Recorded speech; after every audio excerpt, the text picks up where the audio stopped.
Hey everyone, I am back for week 2, Seasons and Signs. I'm coming to you from Flowers and Showers, the YouTube channel. And if you were listening to the podcast last week, you probably heard a drop of what I want to talk about this week, which is self-worth.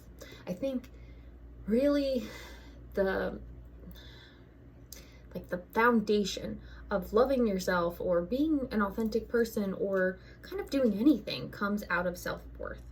And I think it is something that people struggle with. I think it is something that I struggled with. Actually, I know it's something I struggled with. I think it's something that's really hard to pin down. You often think you love yourself and you don't. And I guess self-worth is synonymous with self-esteem, not self-confidence. I wouldn't say self-confidence so much, but self-esteem and self-worth are probably sort of synonymous. So when you deem yourself worthy, you deem yourself worthy of love, respect, kindness.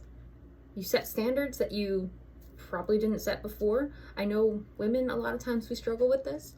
Again, myself included. And it's just this idea that you have a thought on how you want to be treated and what you're willing to accept. I struggled with this for a very, very, very long time. And my mother and my sister do not. So they would just tell me, you have to set boundaries and you have to set standards. And I was like, I'm doing that, I thought.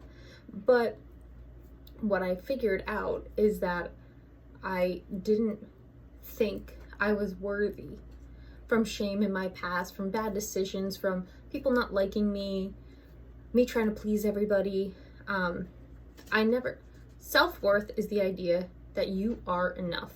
Just as you are, who you are is enough. And it's not found in what you do. It's not found in who you know. It's not found in how much money you have. It isn't found in how nice your car is. And that's a real problem nowadays. We struggle with, as Americans, specifically in the Northeast, we really, really struggle with this idea of just being enough as you are. When everything I worked for from first half of my life, I'll say half of my life, from like 5, I'm starting in kindergarten, from 5 to like 25, whatever. I worked hard for a sort of pinnacle of teaching, and I got there and I'd been teaching for 7 years, and I'm like, what is next? Like, what? And I was checking off boxes of my life, and from the outside I looked really accomplished. 2 master's degrees, blah, great job, making $72,000 a year, blah, blah, blah. And my foundation of who I was at total odds with like the persona I projected. We'll talk more about this, but this is the idea of inauthenticity and authenticity, which I don't want to get into now, but self-worth and self-esteem are the root of being kind of authentic and kind of just being who you are and knowing who you are is enough. And I didn't know that. I thought I was like, oh, okay, pretty decent, because I had 2 degrees and I was a teacher and I did look like I had my life together. And actually what I was terribly in debt, terribly self-conscious, super insecure, trying to present to the world like I knew what I was doing, because I had no idea what I was doing.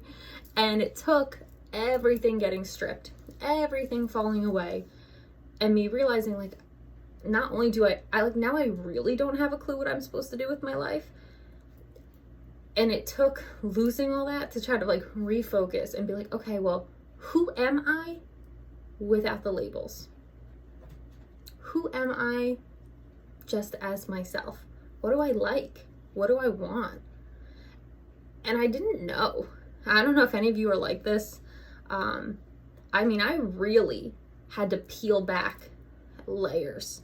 If we're thinking of Shrek and Donkey, like ogres are like onions, right? You have to peel back the layers. Donkey's like, oh, how about a parfait, a little bit tastier, right? Really just peeling back those layers of myself and trying to get to this like person that I did not know and had not known for a very, very long time, and what she liked and what she valued. And I found out she didn't value herself very much. This is why I was having a hard time setting boundaries. It's why I did things for everybody else but myself. Those of you who might be workaholics, those of you who might be super invested in your job, your family, your social media accounts, your friends, you're probably at that place where when you really look at yourself, you're doing everything for everyone else and not much for you. That's definitely where I was. I thought it was for me, but really it was to kind of gain the approval of everyone else. And I was someone who was like, I don't care what anybody thinks. And like on the surface level, I didn't. But subconsciously and underneath, there was this little girl who for her whole life had never been approved or understood, and who wanted to be approved of and understood. And at our core, that's what we want. We want to be loved. We want to be liked. We want to be appreciated. And so for me, when I was teaching, I really worked hard to give that to my students. I worked hard to help them feel like they had a safe space, to help them know that I wasn't judging them, because I wanted someone to do that for me, and nobody ever did, you know? Or if they did, I didn't feel like they did. Another topic for another day. This idea of we feel like we're doing something and the person we're in relationship with doesn't feel it at all.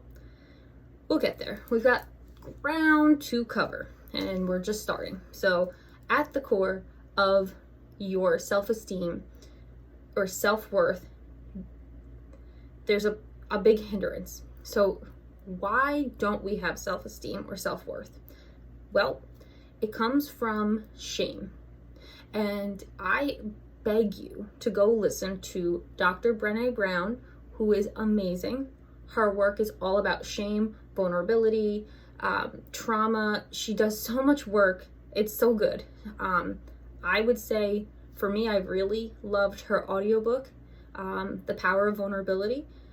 It's great. It's so great.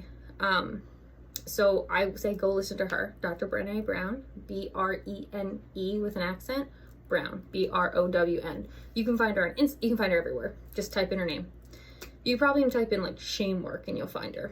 Anyway, so she talks about, and all the academic literature talks about, this idea that shame is very counterintuitive to our self-worth, right? Because we internalize shame and we feel like we're not enough, we're not good enough, we don't amount up to much, like, oh, of course I didn't get that thing because I didn't deserve it. That's all shame-based stuff. And as Dr. Brené Brown says, we live in a shame-based culture. And we do. And that's kind of always been around. If you know anything about, drawing on my own background in English teaching, we've been doing this since the puritanical times in the 1690s, right? If you look back to the Crucible, if you look back to the Scarlet Letter, that's in a lot of American literature curriculums across high schools. Well, why is it there? Because we haven't changed much. We still shame the shit out of people. And that's what sells. Shame sells. We body shame, we language shame, we sex shame, galore we sex shame. I mean, you name it, we shame it. It's awful. And when you're the center of that shame, the center of that kind of bullying, the center of that topic of discussion where there's something wrong with you, or can't believe she did that thing, or did you hear about him? That stuff gets internalized. We don't realize it. We try to pretend like it doesn't, but it is a very hard thing to counteract all of these people coming and like flinging metaphorical mud at you. And what happens a lot of times is maybe you're in a situation and you didn't even realize you were heading in that direction, and you get there and you look around and you're the subject of this ridicule and you're like, what, why, what did I do? And a lot of the times you didn't do anything. You were just kind of yourself. For me, this goes back to when I was a kid, and I mean like 6 years old. I've always been kind of insatiably curious. I mean, like, insatiably. I want to know everything. I want to understand everything. I want to be a part of everything, not actually in it, but I want to know about it. Like, I don't want to be pregnant, but I still want to know about pregnancy, even though I want no part of it. That's the kind of person I am. Academics, probably a lot of us are like that. Engineers, scientists, people who have a mind to want to know, you know? And so for me, that's something that I've always been and always will be, I hope. Insatiably curious. For someone like my grandmother, when I was 6 years old, it was a huge problem because she came from a culture, well, a time, a generation where children are seen and not heard. So when she, you know, I was asking all these questions and I was touching all this stuff that didn't belong to me because I'm 6. What did she do? She didn't say, hey, you should not do that, or hey, you know, let me answer these questions.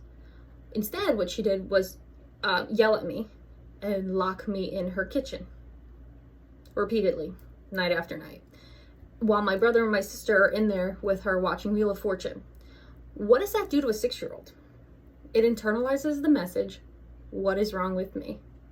And it was, for me, Joyce Meyer talks about this in her book, Healing the Shame of a Woman. I think that's what it's called. I have it on my bookshelf. It's this idea of a track. What is wrong with me? What is wrong with me? Well, nothing was wrong with me. I was being a kid, right? Like, there was kind of something wrong with her. Like, she had no tolerance for me, or she didn't know the answers and she was insecure about it. But at 6 years old, you don't know that. And if that's the message you're repeatedly getting time and time again from different people, you know, for me, it was my grandmother, my father, society, kids, just you name it, I was shamed. And it's this idea of you don't want to become a victim, but you start to internalize the message of what is wrong with me? There's something wrong with me. Why don't people like me? Why can't I do anything right? You know, for me, I tried to overcompensate. I was like, oh, really? You don't like me? Watch me succeed. Right? Like, that probably isn't the best way to go about it either, but that is what I did. I think a little bit that's what I still kind of do. Sorry, you know? And we all have our own ways of coping. I wanted to cope in a successful way and never talk about it. And I never did. And it was a problem that just compounded and compounded and showed up in so many places in my life, and I never really realized it. And I kept looking for love in all the wrong places and seeking out attention from people who really, the attention they were giving me wasn't attention I should have wanted or, you know, even needed, but I craved it. So those kind of things, it takes peeling back. For me, it took therapy for you know, last 2 years therapy to really get into why am I doing this? Why do I feel so ashamed? Why do I think this thing is wrong with me? I didn't do anything wrong, right? And so that being ashamed of yourself when you're just being yourself really chips away at your self-worth. And like I said, it did for me. I know I'm not alone. So I suggest the first thing you really want to try to do, if you're serious about growing and trying to be just better than you were yesterday, just trying to be your best self, right? Really start to dig into, I'm not saying go to therapy, although I'm a fan of therapy. This hair, I don't know what to do with it. It's all natural right now. I got out of the shower and was like, oh, I need to broadcast, and I don't know what to do with this hair, so I just let it rock. But yeah, so anyway, sorry, I was getting distracted. What you really want to do is start asking yourself, where did these behaviors begin? Like, where did it start? And when I was surprised, when I started kind of really trying to figure out, I was like, wow, that stuff still bothers me. Think about the things that still bother you, right? The things you still hold on to. That's an indicator. If it's still there and you can still chart it and you can track it, then it's an indicator you're still holding on to it and you want to investigate that moment. I would say 9 times out of 10, it's going to be a negative experience. You can probably rattle them off right now, like things that happened to you in your formative years that hurt, that stung, where you felt rejected, where you felt unwanted, where you felt misunderstood, where you felt embarrassed, where you felt ashamed, those things, they stick. And then you start to internalize the shame or the guilt, or, well, guilt is a tricky thing, which I'm not going to get into, but that shame that comes with whatever the thing was. Sex shaming happens all the time. Like the first time that you got caught masturbating, I'm sure it was like a moment, super embarrassing. Or if you're wetting the bed at 5 and your father embarrassed you, you hold on to that, right? And you feel like that shame from that moment. If you think about your past, that's really those experiences that shape you. Find out, dig into what those tracks are in your head. Like I said, for me, it was what's wrong with me. That was a track. Man, was that a track. But it's not that way for everybody. Everybody has different tracks that keep them from recognizing that they're awesome. We don't give ourselves enough credit. We're so busy focusing on the next thing that we don't give ourselves the credit of, look at how far I've come, or look at how much I've grown. We don't. We're looking to get to the top of the mountain, and we don't look back at all the obstacles we've over. I know for me, I didn't. I was just like, check, check, check, next, next, next.